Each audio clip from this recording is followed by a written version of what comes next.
Hello everyone, welcome to వంటలు by స్నేహ. ఈరోజు మనం ఎంతో టేస్టీగా డిఫరెంట్ స్టైల్లో ఉండే ఎగ్ డ్రాప్ కర్రీ ఎలా తయారు చేసుకోవాలో చూద్దాం. ఎప్పుడు చేసే ఎగ్ పులుసు, ఎగ్ మసాలా కాకుండా ఇలా ఒకసారి ట్రై చేస్తే ఖచ్చితంగా మళ్ళీ మళ్ళీ చేసుకుంటారు. ఇందుకోసం ముందుగా కావాల్సిన పదార్థాలు చూద్దాం. ఆనియన్స్, టొమాటోస్, ఒక 6 నుంచి 7 ఎగ్స్, పచ్చిమిరపకాయలు, కరివేపాకు, కొత్తిమీర. తయారీ విధానం మొదలు పెడదాం. ముందుగా ఒక ప్యాన్లో 3 టేబుల్ స్పూన్ల ఆయిల్ వేసుకోవాలి. ఆయిల్ బాగా వేడయ్యాక ఆవాలు, జీలకర్ర వేసి చిటపటలాడనివ్వాలి. ఆ తర్వాత సన్నగా తరిగిన ఆనియన్స్, పచ్చిమిరపకాయలు, కరివేపాకు వేసుకొని లైట్ బ్రౌన్ కలర్ వచ్చే వరకు ఫ్రై చేసుకోవాలి. ఆనియన్స్ లైట్ గోల్డెన్ కలర్ వచ్చాక 1 teaspoon ginger garlic paste వేసి పచ్చి వాసన పోయే వరకు వేయించాలి.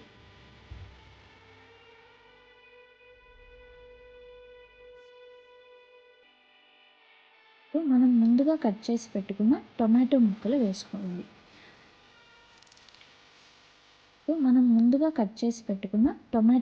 వేసుకోవాలి. అందులో చిటికెడు పసుపు, సరిపడా ఉప్పు వేసి బాగా టొమాటోస్ మెత్తగా అయ్యాక స్మాషర్తో గుజ్జులా మ్యాష్ చేసుకోవాలి. ఇలా చేస్తే గ్రేవీ చాలా స్మూత్గా వస్తుంది. ఇలా మ్యాష్ చేసుకున్నాక మళ్ళీ మూత పెట్టి ఒక 2 నుంచి 3 నిమిషాలు ఉడికించుకోవాలి. కదా, గ్రేవీ చాలా దగ్గరికి వచ్చింది. ఇప్పుడు ఇందులో 2 టీ స్పూన్ల కారం వేసి ఒకసారి బాగా కలిపి మూత పెట్టుకొని మరికొద్దిసేపు ఉడికించుకోవాలి. కొద్దిసేపటికి ఆయిల్ పైకి స్టార్ట్ అవుతుంది. అంటే మన గ్రేవీ పర్ఫెక్ట్గా రెడీ అయిందన్నమాట. ఇప్పుడు గ్రేవీని అంతా ఒకసారి కలుపుకొని ప్యాన్ అంతా సమంగా స్ప్రెడ్ చేసుకోవాలి. ఇదే ఈ రెసిపీలో స్పెషల్ స్టెప్ అండి. ఇలా అంతా సమంగా స్ప్రెడ్ చేసుకున్న తర్వాత ఇప్పుడు ఒక్కో ఎగ్ని నేరుగా గ్రేవీలో డ్రాప్ చేయాలి. వీడియోలో చూపిస్తున్నట్టుగా జాగ్రత్తగా వేయండి. ఎగ్స్ వేసిన తర్వాత కర్రీని కలపకూడదు. స్టవ్ని సిమ్లో పెట్టి వేసుకున్న తర్వాత మూత పెట్టి 5 నిమిషాలు ఉడికించాలి. ఆ తర్వాత 1 టీ స్పూన్ ధనియాల పొడి, 1 టీ స్పూన్ గరం మసాలా వేసి ఎగ్స్ని జాగ్రత్తగా తిప్పుకోవాలి. ఎగ్స్ బ్రేక్ కాకుండా స్లోగా తిప్పండి. ఇలా నీట్గా ఎగ్స్ని తిప్పుకున్న తర్వాత మళ్ళీ మూత పెట్టి ఇంకో 5 నిమిషాలు ఫ్రై చేసుకోండి.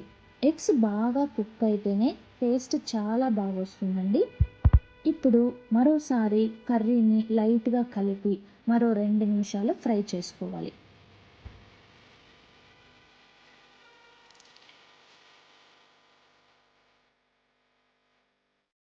ఫ్రెష్ కొత్తిమీర చల్లి స్టవ్ ఆఫ్ చేసేయండి. అంతేనండి, ఎంతో రుచికరమైన ఎగ్ డ్రాప్ కర్రీ రెడీ అయిపోతుంది. వేడి వేడి అన్నంలో ఈ గ్రేవీ వేసుకొని తింటే నిజంగా అద్భుతంగా ఉంటుంది. ఈ వీడియో మీకు నచ్చినట్లయితే లైక్ చేయండి, షేర్ చేయండి. ఇంకా ఇలాంటి హోమ్ స్టైల్ టేస్టీ రెసిపీస్ కోసం వంటలు బై స్నేహ ఛానల్ని సబ్స్క్రైబ్ చేయడం మర్చిపోవద్దు. Thank you for watching.